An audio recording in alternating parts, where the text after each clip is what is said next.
Tanam. Lupa. Pa. Sas. Cep.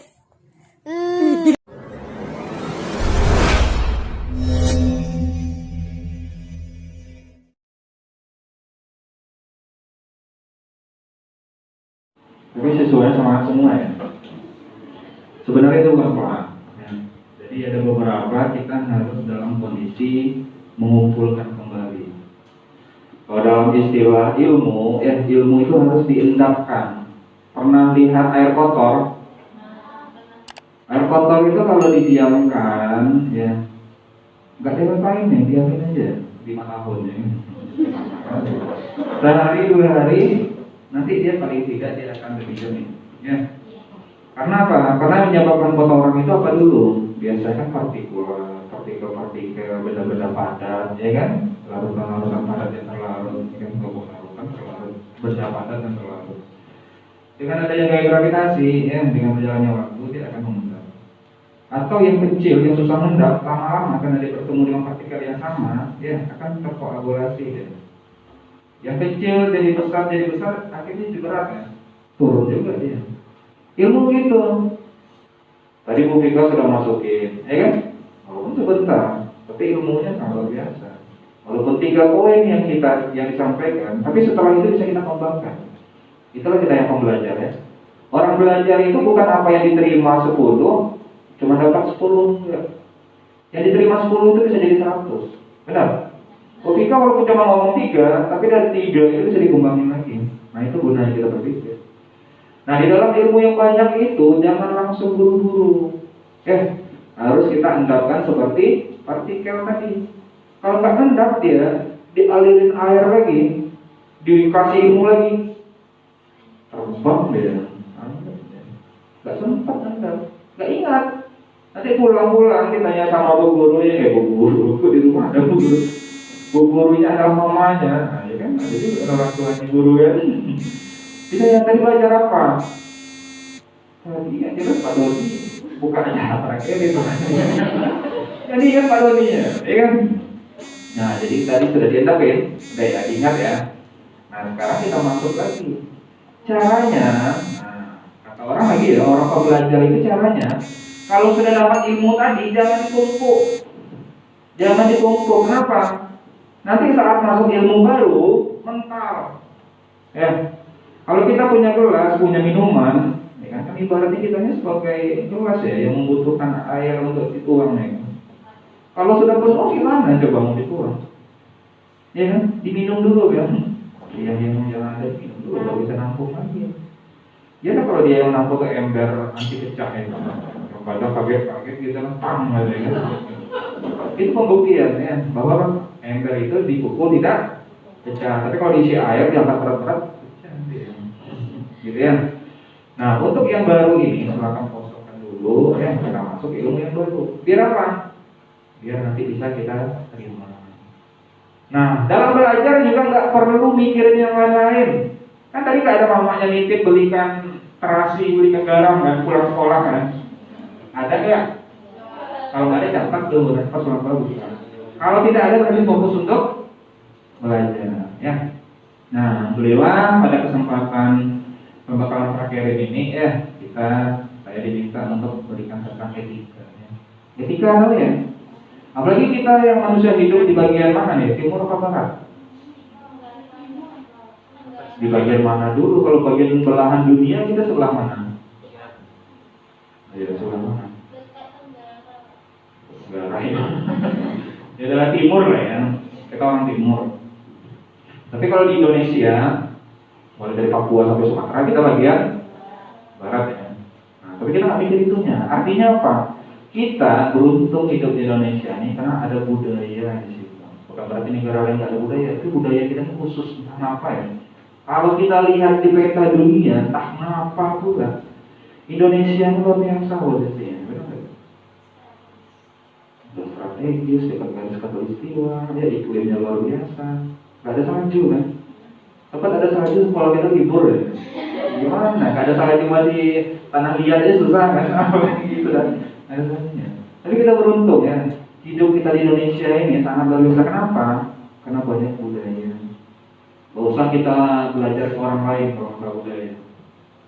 Dari diri kita dulu kita lihat ya. Nah, kita lihat di situ.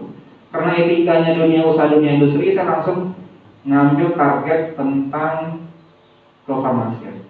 Karena kita sekarang ke farmasi, arahnya tujuannya nanti menjadi tenaga kefarmasian atau farmasis. Ya. Nah, di sini, nah sebenarnya ada mata pelajaran etika profesi. Etika ada nggak? Ada ya? Iya, mata pelajaran apa namanya? Oh ada ya, Bebe ya. Nah kalau di kuliah kan, kita nggak perlu lagi ngajar ini ya. Walaupun di kampus itu saat mau kerja praktek atau praktek ini diberikan juga. Kenapa? Walaupun kita belajar, belum tentu kita paham. Dan saat orang belajar belum ada tuntutan. Tapi sekarang saat mau praktekin, sudah harus ada tuntutan. Kenapa? Orang itu tidak berpikir lagi saat kita masuk ke dunia kerjanya. Nah, iya kan? Kan besok mau masuk ke dunia kerjanya. Orang itu nggak tahu. Ini masih anak-anak, ini anak bungsu, ini anak tua. Iya kan? Ini anak orang kaya, ini anak orang miskin. Nggak peduli. Ya. Yang peduli pertama itu orang itu punya etika. Nah, gitu ya. Cenderung kita ini suka melihat orang itu dari etika dulu ya. Cara ngomong, cara bertindak ya, cara bersosialisasi, berinteraksi sama orang, dilihat sama orang. Nggak ngomong aja bisa salah kita, benar nggak? Itu dari orang kampung itu. Iya benar. Kayaknya anak orang kaya itu, gitu kan. Nah, belum ngapa-ngapain kita sudah dinilai sama orang. Apalagi kita selama berapa di sana besok? 3 bulan. Mungkin nggak dinilai. Yang dinilai dulu bukan bisa ngambil obat, ya. Kayaknya nggak sopan ternyata, menghargai. Benar nggak? Nah kita mulai dulu ya dari etika sendiri. Etika itu dari istilah ethos, ya. Artinya apa? Wan? Artinya apa ethos? Aslinya nih ya. Apa tuh? Cara bertingkah laku ya. Itu kira-kira dibuat-buat atau terbuat sendiri? Terbuat sendiri. Ya, terbuat sendiri ya. Jadi jangan salahkan orang dari dalam diri. Yakin. Jangan dikembangkan. Dipengaruhi lingkungan. Ya, pertama munculnya dari hati nurani kita. Ya.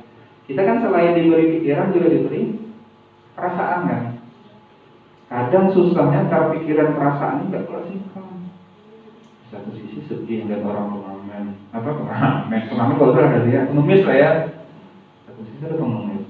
Sedangkan saya jajannya 1.000 ini untuk mau makan. Mau mana dulu yang mau saya kasih ini, iya kan? Benar nggak? Atau ada sesuatu yang harusnya kita berikan tapi tidak memungkinkan. Tapi bukan berarti kita nggak baik. Nah, kita pelajari di sini. Pertama ya dengan etika atau bahasa etos yang dibilang tadi itu sesuatu sebenarnya yang sudah ada di dalam diri. Karena saat kita lahir ya nggak ada yang ngajarin, orang hanya memperlihatkan benar. Sehingga kita mencerna sendiri. Oh kalau nangis itu kan amarah. Oh kalau diam itu ini. Oh kalau kelaparan itu dengan cara kita itu dilakukan tanpa kita ketahui. Sehingga ya di dalam tadi itu etika muncul. Yang bisa kita lihat itu pertama kan karakter. Oh ada di situ karakter. Jadi ada juga orang bilang, oh orang itu marah. Pemarah apa?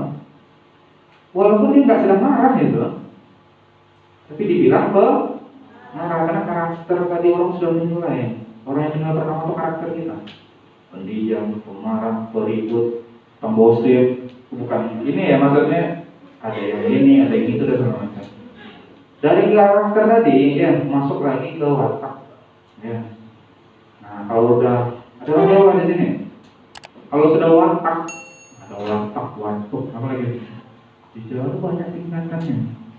Ya, kita beruntung nih, kita belajar di Indonesia ini sangat luar biasa untuk masalah ini ya. Gak perlu kita keluar. Masalah etika, orang belajar etika. Ya, nanti saya kasih tahu kenapa. Ya, kenapa nggak kita belajar ke Amerika atau ke Eropa kan? Kenapa kok di Indonesia ya kan? Untuk belajar etika. Terus juga ada nanti muncul besarnya adalah adat istiadat. Makanya Bu Vika benar tadi. Saat kita melakukan suatu perbuatan, yang dilihat itu lingkungan kita, budaya terbentuk. Karena kita masuk ke dunia kerja, orang menilai apa? Sekolah dulu. Ya. Atau kalau kita di rumah, yang tidak tahu nama kita, yang tahu siapa? Itu anak sih. Anak siapa? Itu. Karena karakter kita ini membawa bukan diri kita, lingkungan. Ada di sini. Besarnya lagi kalau kita keluar negeri, itu orang Indonesia itu yang buang sampah di jalan, ya. Di jalanan London gitu, misalkan ada buang sampah itu Indonesia itu. Kenapa? Karena mereka nggak pernah. Sedangkan ada orang Indonesia pernah sekali di situ buang sampah. Besok-besok kalau kita ada buang dibilang kita orang Indonesia, orang Indonesia. Bisa nggak? Bisa lebih besar lagi kan? Karena Indonesia itu banyak, ya kan? Tetapi orang mencap nanti munculnya adalah dalam bentuk adat istiadat dan kebiasaan. Nah, untuk itulah sebenarnya etika ini kita di Riau khususnya sangat senang. Tak payah kita ngajarin orang, benar. Tapi kalau orang Papua ini kan susah. Mohon maaf bukan kita keras ya. Kenapa? Karena adat istiadatnya sudah terbentuk. Kita di Riau, ya di sini ya, etika kita sudah bagus. Jadi kita tinggal memoles saja, maka Bu Vika sangat senang sekali. Jarang kita dapat yang laporan ya siswa SMK itu ngomongnya kasar, keras-keras. Ya, paling terkenal baik, sopan. Kalau jumpa tuh karena cium tangan. Ya benar ya. Di Riau kita ini ya sudah besar pun orang kenapa ya? Kalau salaman dengan orang yang lebih tua, cium tangan, benar? Iya, tanpa disadari. Betul. Karena itu sudah terbentuk. Ya. Tapi kalau memang di situ bisa tidak, nggak usah, ya, nggak usah. Apalagi sekarang sedang pandemi, ya. Jadi sekarang sudah tidak lagi, ya harus kita tanam. Memang susah. Orang yang di lingkungan keluarganya sudah terbiasa, saat dia mau berubah susah. Ya, kan saya bilang dari karakter itu bentuknya lama. Dari kecil itu kita sudah mulai kami otak. Dan kita lakukan itu tanpa sadar, betul nggak? Iya, kenapa saya ini? Kenapa saya otomatis merunduk misalnya ada orang lagi ngomong misalkan, ya kan? Kenapa saya otomatis menyapanya? Padahal lagi marahan sama orang itu. Iya, lagi marahan, lagi marah ya. Ini nggak bisa kayak gitu, memang sudah dalam diri ya. Nah nanti etika ini ya orang akan melihatnya lebih besar ya. Tapi tadi kalau kita belajar ilmu silakan. Tapi ini tidak akan banyak saya kasih. Karena waktunya cuma 1 jam ya. Nah di dalam etikanya kan muncul banyak sekali ya. Pertama nilai-nilai. Nah nilai yang kita adopsi ya di Indonesia ini adalah Pancasila. Tahu Pancasila? Jadi mau dimanapun kita nggak susah. Sama Pancasila. Jangan bilang lagi saya orang Riau, orang Melayu, dia orang Jawa, dia orang Medan, orang Batak, nggak usah. Karena nilai yang kita anut sama, ya. Etika yang kita buat sekarang ini munculnya sama, yakinlah. Jadi nggak ada lagi istilah orang Medan kira kasar, ya kan? Tak ada seperti itu. Etika ini pasti bisa baik juga, karena nilai yang dianut sama, ya. Terus aturan hidupnya juga sama. Mau anak Medan itu bukan berarti juga anaknya disuruhnya ngangkat karung terus setiap hari, enggak kan? Tetap buat aturan-aturan yang baik, makan yang teratur, bangun pagi, ya. Ada enggak? Orang manapun dibiasakan anak biasa dibangunkan jam 10 siang, enggak ada. Karena aturan pasti aturan hidup yang baik. Jadi jangan takut, ya, jangan takut kita itu melakukan kebaikan itu takut salah enggak ada. Ya, malah orang jelas-jelas melakukan kejelekan dianggap benar. Nah itu yang benar-benar harus kita lihat ya. Yang berikutnya tata cara hidup yang baik ya. Tadi aturan boleh. Dan tata cara ini juga runtutan. Jangan melihat sesuatu itu ya dalam berproses berperilaku hasilnya nggak ada. Orang melihat Bu Vika ini pintar, Bu Vika ini baik, sopan. Pasti ada proses atau tata cara yang dilalui dulu. Benar kan? Dalam mengambil obat sendiri pun jelas-jelas misalkan atau dalam membuat sediaan ya. Sediaan apa biasanya? Agak lama apa? Sediaan queer apa? Salep. Itu pasti ada tata cara yang baik. Walaupun sama-sama membuat salah. Tapi kalau tata caranya, urutannya tidak salah, walaupun hasilnya salah juga, ya pasti ada bedanya. Dan dalam berperilaku orang melihat tata cara juga. Ya, oh baik dia ngomong, tapi perbuatannya jelek. Di awal kita disangkanya memang iya dia ramah, tapi di belakang kita diomongin. Ya kan? Bisa orang seperti itu. Jadi ingat ya, setiap berpelaku tata cara juga harus yang baik. Dan terus juga segala kebiasaan yang dianut atau diwariskan dari generasi ke generasi ini juga harus kita jaga. Makanya jangan berpikir tuh anak-anak sekarang tuh udah sombong-sombong sekarang ya. Nama presiden nggak hafal. Tahu foto ini? SBB apa gitu? Iya kan? Tarik sis, semongko katanya. Apa? Iya kan? Ditanya nama presiden itu apa? Tapi ditanya tarik sis, apa? Semongko kata dia. Itu generasi yang kita biasakan. Sekarang yang dibiasakan apa? Mau boleh dia. Jangan. Saya kan nanya itu kan anak itu ya. Kita yang masih membawa zaman generasi kemarin, jangan sampai lost. Ya, generasi ini masih generasi baik kan? Tahun berapa? 2000. Lahir 2000-an kan? Saya punya HP tahun 2004. Lalu saya punya HP itu. Pak Eko mungkin tahun 99 punya HP. Nokia 3310 itu harganya udah 2 juta dulu. Sekarang 100.000 ya. Ya kan? Belum Android, masih monoponik itu bunyi. Nah, gitu. Ya kan? Lalu udah bunyinya sudah mulai musik sekarang udah macam-macam bunyinya. Dulu bisa tulis nggak gambar sekarang tuh. Dulu ngirim gambar MMS aja selamat Idul Fitri yang ada gambar-gambar masjid itu diukir itu susah buatnya itu. Sekarang gampang. Itu teknologi. Nah, dengan teknologi ini akhirnya menggerus kebiasaan. Yang kebiasaan bangun pagi itu sholat, cuci muka, wudhu, sarapan. Sekarang bangun pagi itu buka HP dulu. Iya. Ada HP dulu, mana tahu tiduran kali. Live streamingnya jam berapa tadi? Bukan itu pula ya, karena siapa yang main cek tadi malam ini tiduran, ya kan? Kebiasaan, benar ya? Dari mana munculnya? Etika, attitude. Nah, hubungan antara etika dan moral apa? Ada nggak kira-kira? Berhubungan ya? Tingkatannya berbeda. Kalau etika hanya menyangkut perbuatan manusia, ya. Nggak ada juga kambing nggak beretika. Jalan sama belajar kayak gini. Apa yang nggak usah kita urusin itu? Karena hanya etika itu terbatas di informasi kita aja, belum lingkungan. Sedangkan moral tidak terbatas pada cara melakukan perbuatan. Moral akan memberi norma tentang perbuatan itu sendiri. Sudah seolah-olah memalaikatkan. Ada ya, kamu ini gaya udah kayak macam malaikat aja, macam Tuhan aja. Itu sudah cakupan, itu adalah moral. Ya, karena nggak bisa didefinisikan. Etika itu bisa memberi salam, itu etika. Tapi kalau sudah moral, orang bicara moral susah. Dalam kali ilmunya. Kamu tidak bermoral. Susah ya. Yang mana dulu ini? Saya ini sopan. Orang tua ada moral yang mana satu, ya kan? Nah, terus juga menunjukkan kalau etika ya, secara tepat artinya ditentukan dalam sebuah kalangan. Kalau kita pergi ke luar negeri, ya, tak perlu juga salam-salaman cium tangan orang itu. Iya. Pernah ada di Jogja di itu ya, jumpa orang Prancis, ya. Dia mau pamitan, akan berterima kasih sama kita. Di peluknya kita. Pakai kok apa ya? Kayak gitu pula cara orang lagi kita. Peluk cium kanan, ya kan? Nah, itu nggak usah lah itu. Karena pula sama yang masih belum balik nanti, ya kan? Itu apa? Perbuatan di dalam suatu kalangan juga etika itu. Ya, nggak bisa kita samakan.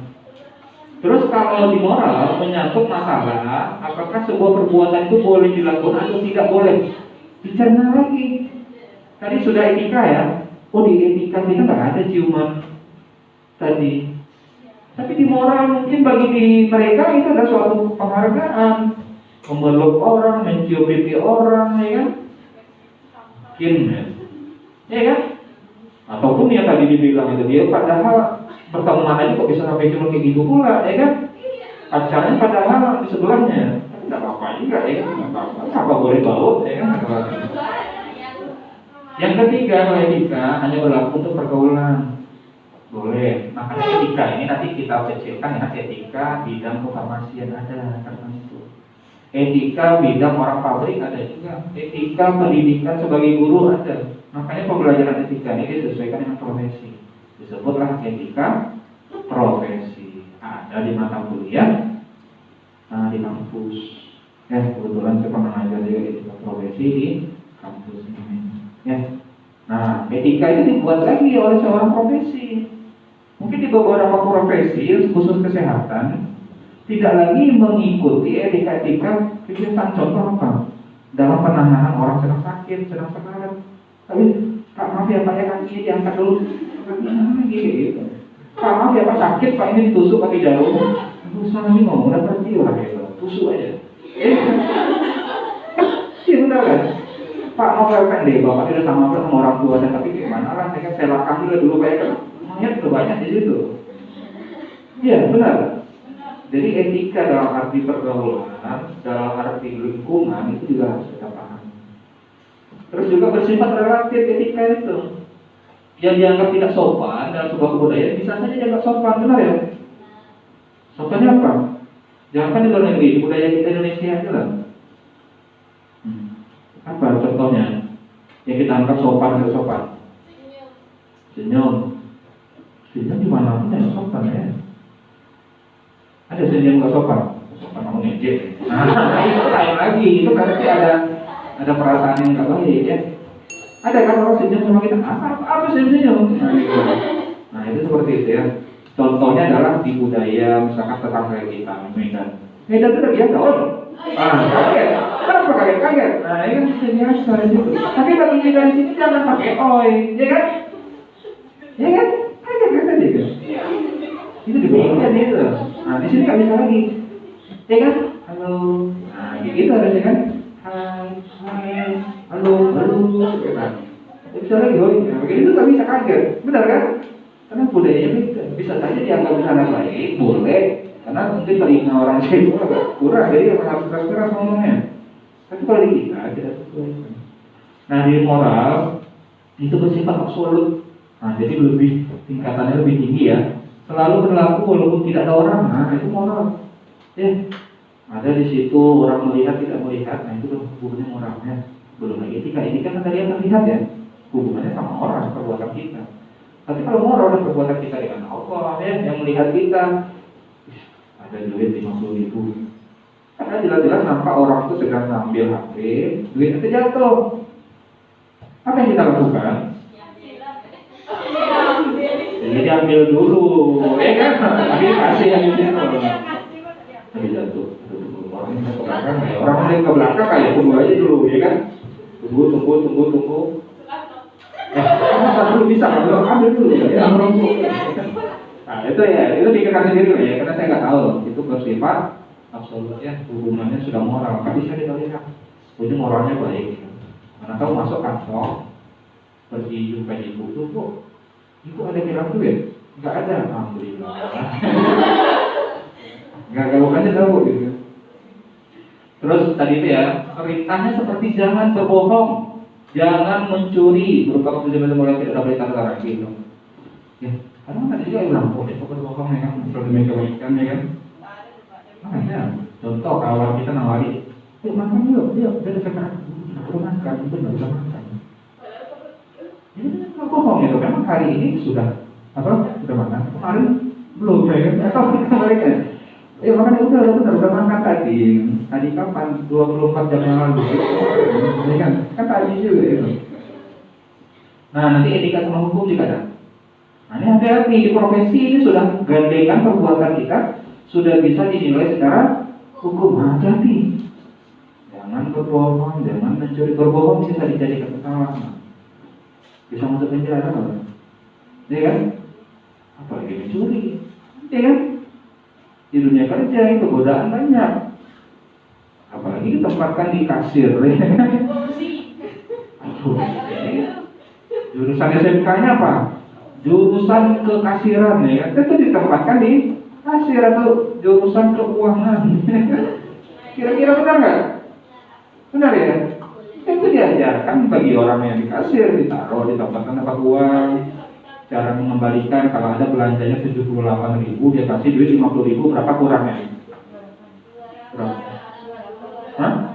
28. Kalau dia belanja 76.000 duitnya 115.500 berapa untuk belanja? Kan orang keuangan dari belajar itu ada ilmunya berapa? Nah saya lupa ya. Gitu ya, tergoda. Pas pulang minyak motor habis, dompet ketinggalan, memang ditinggal kan nggak ada duit. Kenapa duit di situ 100.000-nya 50 lembar, ya kan? Duit 1.000-nya 3 biji. Kira-kira yang mudah diambil dan orang tidak tahu yang mana? Yang 100 banyak itu kan? Ya kan? Gak tua dia pada saat ambil itu ternyata ada orang punya. Ya ada kamera pengintai. Merasa sedang tenang pulang bahagia ya. Besoknya dibuka masuk ke kisah viral ya kan? Malu kan? Sampai itu lah. Sekarang ya, saya nggak tahu itu. Nah masuk hukum. Kalau sudah dihukum gimana? Yang dicap itu bukan diri kita lagi, perbuatan kita. Yang dihukumkan itu adalah perbuatan kita. Karena perbuatan kita yang dibawa siapa? Ya diri kita, benar nggak? Makanya kenapa di penjara itu banyak orang yang baik-baik juga, banyak orang kaya juga, ya kan? Itu dihukum. Gara-gara perbuatan etika yang melawan hukum seperti tadi itu ya. Nah, hukum itu ada sanksi, ada tuntutan ya, ada harus lihat bukti fisiknya ada. Jadi kita etika ini jangan kaget ya. Saat kita sudah terbiasa tidak beretika yang baik, bisa jadi kita akan menyangkut ke hukum. Nah, sekarang hubungannya ke profesi. Di dalam pekerjaan itu pasti ada profesi ya, macam-macam. Jadi profesi itu adalah suatu aktualisasi diri ya, yang menghasilkan. Profesi itu sebagai petani kalau menghasilkan. Profesi itu sebagai pengangguran bahasa profesi pengangguran. Nggak ada penghasilan. Itu profesi atau pekerjaan itu yang ada hasil. Pekerjaannya apa? Main nonton YouTube, nggak ada juga ya. Tapi YouTuber, kan enak pula, ada hasilnya. Iya kan? Sama-sama nonton YouTube, tapi yang satu menonton, yang satu membuat. Ada hasilnya kan? Ada loh profesi YouTuber, ada. Terus juga apa nih? Artis Instagram apa namanya? Selebgram, and influencer ya, kreator, konten kreatif, apa? Itu profesi. Dihubungi aktor, aktris, Aldebragi ya kan? Banyak. Itu juga aktor. Andin. Sampai mana cerita tadi malam? Itu ya. Jadi pekerjaan, aktivitas yang memenuhi kebutuhan, ya profesi, tapi ada keahlian dan keterampilan. Ya. Jadi profesi nanti sama kerja, sama kerja nih. Tapi kalau profesi itu lebih ke arah keterampilannya, profesi sebagai tenaga medis, tenaga kesehatan, tenaga kefarmasian, ya kan, tenaga yang lain. Pasti yang nama profesi butuh keahlian dan keterampilan. Dan kebanyakan, makanya kenapa etika ini diajarkan. Banyak orang berprofesi, keterampilannya bagus, pengetahuannya bagus, etikanya tidak bagus. Pernah disurvei ya oleh seorang yang survei luar ya, luar negeri. Di dalam orang bekerja itu perusahaan itu cenderung itu menerima karyawan yang seperti apa? Ini di luar ya, baik Indonesia, baik Eropa, baik Amerika ya. Itu ternyata peringkat nomor 1 itu dinilai perusahaan ya dalam menilai orang atau mempekerjakan orang pertama adalah etika, attitude sebelum keterampilan dia, sebelum pengetahuan dia ya. Ini orang luar juga yang jawab nih. Artinya orang luar sekalipun yang tidak tahu norma mungkin ya, tetap menilai orang baik tidak baik itu dari perilaku. Ujung-ujungnya adalah etika ya. Nah benar kan? Orang kalau udah etikanya bagus bisa diajarin nggak? Bisa gampang, tapi orang yang sudah pintar, ya kan, sudah bagus, nanti diajarin. Kalau ngomong pelan ya susah ya, bukan apa? Itu orang pintar ini, ya kan ngomong lebih cepat, ya, otak saya berpikir lebih cepat daripada kamu. Makanya kayak gitu. Ya. bagus kita jadi orang tetap low profile, ya kan? Tetap yang sabar, yang ngomong dengan aturan, yang irama yang bagus. Senang orang kan? Senang mau orang manapun, pasti akui. Kalau etika kita sudah bagus, moral kita bagus, terbentuk dari perilaku yang bagus, orang senang, pasti. Jadi kalau ada orang tidak senang sama kita, bisa jadi karena etika. Ya, jangan cepat-cepat ini ya. Ya lah Pak, kemarin itu saya baru masuk aja udah dilihatin lama-lama sama ibu tuh Pak. Tentulah saya minder, grogi. Jadi lah salah-salah saya kerja. Jadi juga larinya. Biasa orang melihat kita, ya kan? Jangan pula grogi gara-gara lihat. Artis saja lihat senang dia. Dapat duit ya kan? Nah itu ya. Nah nanti etika profesi menurut si Kaiser, suatu sikap hidup ya berupa keadilan untuk dapat memberikan pelayanan yang profesional terhadap masyarakat atau orang membutuhkan. Kalau sudah ngomong kita etika profesi, nah ini kita kedepankan. Makanya di mata kuliah orang kuliah ya pasti ada. Kenapa? Karena saat dia terjun nanti etika profesi yang mengedepankan apa tadi? Pelayanan yang profesional apapun. Kalau kita nanti pelayanan kita ke siapa? Ke pasien, ke pihak perusahaan ya yang punya farmasi dan segala macam. Itu harus yang kita berikan pelayanan. Gak ada orang yang bekerja profesi itu yang tidak memberikan suatu pelayanan ataupun suatu servis. Ya. Barang sekalipun, barang kan bukan jasa ya. Misalkan saya jualan minuman jus-jus nih, jus-jus satu saset 1.000. Kalau nggak ada pelayanan gimana?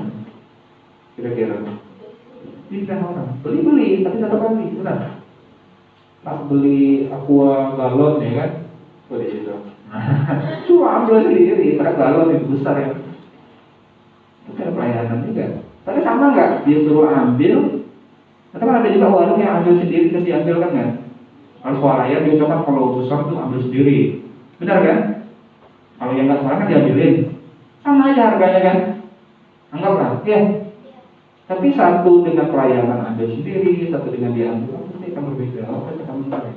Maka dalam perdagangan sekalipun pelayanan dia nomor satu kan, service excellence itu pasti. Termasuk guru, ya. Karena guru ini kan enak, kalau mau belajar, ya kan sama. Tapi nggak lagi. Dia nak yang mana lagi yang belum paham, ya kan? Juga pasti ada pelayanan, ya. Nah ingat ya, nanti dalam bekerja etika itu tujuannya adalah untuk pelayanan yang ikhlas. Bukan berarti kita hidup itu sebagai pelayan, bukan. Dengan melayani itu adalah suatu kebutuhan kita di tingkatan tertinggi. Tahu si yang punya apa nih? Facebook, yang punya Google, yang punya Microsoft, orang hebat kan? Dia butuh apa lagi sekarang kira-kira? Masih kerja lagi nggak dia tuh? Gak maksudnya masih cari duit lagi nggak? Nah dia ada datangin, jadi dia butuh apa lagi? Masih hidup ya kan? Masih senang-senang juga ya kan? Jadi apa kesenangan dia ternyata? Memberi pelayanan ke orang lagi, bahagia dia. Dia kasih beasiswa ya kan? Dia kasih bantuan orang-orang miskin. Orang kaya itu makin senang itu saat dia memberi manfaat kepada orang, benar kan? Benar kan? Nah kita bagus lagi itu yang nggak usah nunggu kaya. Nggak usah nunggu kaya, kapan kita kaya? Ya kan? Nanti alasan nunggu kaya ternyata tak kayak kaya, rugi kita. Bagusnya kita berbuat baik, membahagiakan orang, tidak perlu nunggu kaya, tidak perlu menunggu baik, tidak perlu menunggu sadar, tidak perlu menunggu insaf, lakukan aja. Pasti orang senang ya. Nah di dalam profesi, nah ini dia muncul. Jadi nanti siswa saat dunia kerja pasti diberikan yang namanya kode etik profesi. Nah di sini dipelajari. Ini sudah dibuat oleh orang-orang profesi. Yang dimaksud kode etiknya apa? Nah kita masuk langsung ke farmasi ya. 10 menit lagi. Di sini merupakan suatu sistem norma nilai serta aturan profesional yang tertulis. Ya Pak Eko ya. Nah Pak Eko ini kan keperawatan ya. Ada kode etik keperawatan. Farmasi ada.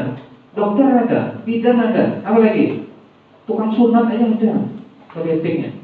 Tak boleh diposting sunat itu sedang dipotong ya nggak boleh. Ada kode etiknya. Kalau melanggar gimana? ada sanksi, ya, sanksi dari profesinya, sanksi dari pekerjaan, dari masyarakat, dari sosial, ya kan? Pasti ada. Tentang tukang sunat, ya kan? Dikit-dikit posting. Ini sunatnya si ini, tapi dia kan udah besar, nampak dia di Instagram. Ini mana? Kok dulu masih kecil ya? Nah, gitu misalnya, ya. Ya kan? Apalagi kita orang farmasi. Itu yang berita itu ternyata obat HIV misalkan, ya kan? Oh, orang itu ternyata beli obat-obat penyakit menular apa gitu ya? Karena kita nggak punya kode etik, ngomong-ngomong sama orang tua. Orang tua ngomong ke orang tua yang lain, orang tua yang lain ngomong lagi ke anaknya yang lain, anak yang lain ngomong lagi di sosial media. Ya, jadi nanti kode etik ini nanti harus kita paham. Nih, nah, karena kita belum masuk, lebih kurang gambarannya seperti ini. Ya, jadi ada pekerjaan perfarmasian akan sama dengan sebuah profesi ya. Nah, pekerjaan farmasi membutuhkan pasti tingkat keahlian dan ada kewenangan yang didasari oleh standar kompetensi. Ini sudah diberikan di kata kita tadi ada 10 ya. Kompetensi harus dicapai saat prakterin. Dan etika profesional tidak hanya mendorong untuk meningkatkan kinerja bagi tenaga farmasi, tapi juga akan memberikan peningkatan kontribusi fungsional atau peranan seorang farmasi bagi masyarakat. Walaupun bukan saya cuma anak praktek, tetap dituntut pelayanan sesuai dengan yang kita praktek tadi. Bahkan saya nggak digaji Pak, ya kan apa pula harus sama pekerjaan, jangan pikirkan itu, ya. Tapi tuntutan kita sama, ya. Nah, yang pertama adalah kewajiban kita terhadap profesi itu dulu yang utama, ya. Yang kedua nanti ada kewajiban kita sebagai orang farmasi terhadap teman. Yang ketiga, kewajiban kita terhadap pasien. Yang keempat apa? Terhadap masyarakat. Dan terakhir, kewajiban kita terhadap profesi kesehatan lainnya. Kan bersinggungan. Nanti misalkan dari orang rawat jalan, rawat inap, kan ujung-ujung ke farmasi. Berarti pergaulan kita gak hanya sama orang farmasi aja kan? Ada perawat, ada dokter. Nah, ini kita harus pahami ya kode etik ke semua ini. Ini gak banyak bisa saya berikan, nanti saya share di One ya. Nanti tinggal diambil. Nah, nanti seorang asisten apoteker, kita nanti apa nih, Michael? Asistennya asisten apoteker. Ya. Nah, itu ya, pertama ya, harus menjunjung tinggi, memelihara martabat, kehormatan, profesi, integritas, kejujuran, dan harus dapat dipercaya. Seorang pasien loh, dia sakit, mau dipercayakan sama siapa? Selain sama dokter atau sama kita? Kenapa? Karena dokter hanya memberi kertas. Gak yakin dia, yang senang dia siapa? Saat kita yang memberi obat, ya kan? Kalau dokter tuh ngasih resep ya, yang nyata-nyata di dalam pasien itu kita kan yang menyiapkan obat dia. Bayangkan kepercayaan pasien itu kita abaikan. Yang tadinya minta obat batuk, ya kan? Kita kasih obat tidak tidur ini ya, hormon niamonin, ya kan? Udah dia sakit, udah bisa tidur, siapa yang salah? Nah, gara-gara cuma salah 2 huruf aja nama obat itu, mana tahu ya kan? Karena tidak ceroboh, tidak teliti ya kan? Nah, makanya di dalam kita memberi obat ya, kita harus menjunjung yang tadi apa? Harus kehormatan profesi kita, harus punya integritas, harus punya kejujuran, dan juga harus dapat dipercaya. Ya, terus kita juga berkewajiban. Nah, ini kode etiknya ya, meningkatkan keahlian kita. Jadi jangan sampai kita bertahun-tahun di situ cuma tahu obat amoxicillin aja, ya kan? Bertahun-tahun, ya gimana lagi Pak? Emang puskesmas Pak, yang sakit itu aja. Amoxicillin paracetamol, sekarang kasih panadol, misalkan. Jadi kita harus selalu meningkatkan keahlian kita. Ya, tuntutan ini. Jadi makanya di situ tuh sekarang ada apa kayak STR ya. Itu harus ada angka kredit itu sekarang harus sering ikut seminar, harus sering melakukan tindakan, itu juga dimulai. Tujuannya apa? Meningkatkan keahlian dan pengetahuan serta menggunakan atau menerapkan perkembangan teknologi. Ya, ini nanti walaupun kita belum bekerja, tapi saat terakhir kita sudah harus punya rasa-rasa kita seorang pekerja. Karena lihat tahun kemarin saat terakhir kita langsung bisa bekerja, langsung digaji, enak kan? Dari masih sekolah, enak. Nah, tapi orang percaya karena kita bisa bekerja. Nah, nanti besok itu juga kalau bisa. Kalau bisa orang itu nanti saat dapat kredit, besok kamu kerja di sini ya. Ini kan kawan-kawan yang lain ini gaji cuma 2 juta, kamu nanti 5 juta. Tapi kamu kerjanya 24 jam. Sama aja gitu. Ya, maksudnya kayak gitu, ternyata kamu lebih pintar pada orang nih.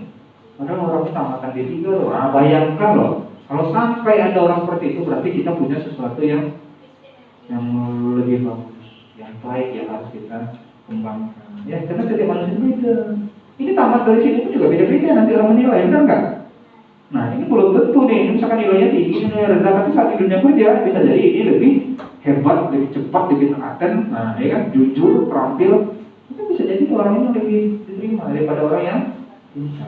Ya, nah di akhirnya kita buktikan nanti ya. Terus yang kedua, kewajiban terhadap pasien. Ya, tenaga kita yang harus bertanggung jawab dan menjaga kemampuan dalam memberikan pelayanan kepada pasien. Ya, secara profesional. Secara tenaga teknis juga farmasi ya harus menjaga rahasia kedokteran dan rahasia kefarmasian. Oke, nanti tanyanya kan ibu ini sakit apa? Kan kenapa jadi saling mengobrol juga sambil nunggu obat ya kan? Saya itu sakit kepala sudah 5 hari, tidak bisa tidur. Oh, jadi obat nanti ditanyanya, Bu tadi dikasih orang obat apa Bu resepnya? Ini gitu kan. Dibelinya pula. Pak tadi masalah bisa beda-beda. Ada kontraindikasi nanti. Dia sakit kepalanya karena apa? Sedangkan yang kamu nanti pas lagi kita sakit kepala, kami tidak datang makan, benar nggak? Nanti datang dari farmasi. Kak, Bu, belilah obat yang kemarin ibu itu dikasih obat sama dokter itu, kita kasih pula. Benar atau salah? Benar salah. Benar atau salah?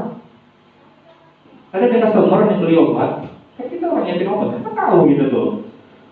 Jangan sampai pula ada orang farmasi di sini nih apa hebat saya lihat. Toko obat di sini hebat. Bilang aja bang, saya batuk baru 2 hari ini, dikasih obat 2 biji ini. Berapa bang? 15.000. Boleh nggak kayak gitu? Kenapa nggak boleh?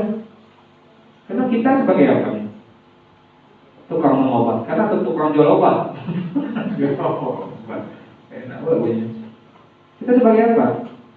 Membantu dokter, nah itu tuh. Karena ada hubungan itu rahasia dokter dan rahasia farmasi. Harus kita jaga.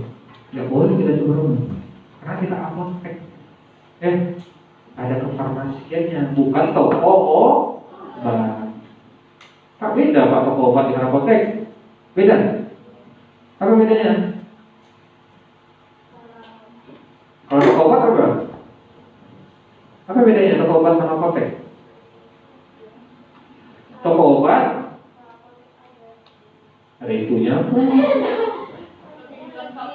Oh, belum tahu ada juga toko obat itu banyak kali obatnya.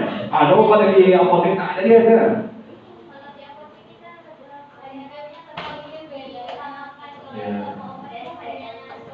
Ya, sebenarnya izinnya ya. Kalau apotek, dia apotek bertanggung jawab. Ya, bertanggung jawab dan obat pun bisa obat berbagai macam, obat resep dokter, ya obatnya diracik, diformulasikan atau macam ada. Yang penting itu ada bertanggung jawabnya, pasti lebih bagus. Kalau hanya toko obat, yang menjual obat-obat, ya obat-obat biasa. Ada kategori obat itu. Ada obat keras, obat lunak, setengah keras, banyak ya kan. Jangan kasih aja. Terus termasuk saat kerja di apotek, itu benar-benar pasien itu minta obat apa. Jangan pula kita menawarkan harusnya ibu minum obat ini, bu. Obat ini lebih bagus, bu. Makanya bu kemarin minum obat itu kan bu ya. Kenapa obat ini? Kewajiban kita yang utama adalah membantu kedokteran ya untuk memberikan obat yang tepat dan benar. Makanya bisa membaca tulisan dokter itu ya resep ini kita dosis itu berapa, pemakaiannya berapa, kenal, terus paham itu kan sudah diajarin kan. Mana yang 3 kali sehari, mana 1 sendok makan, mana setengah ya, mana dosisnya dicampur, diformulasikan ya, dibuat suspensi, dibuat puyer, harus tahu kita. Kalau pasien biasa nggak tahu itu apa nih 2DD. Tell me pretty lies, look me in the face, tell me that you love me, even if it's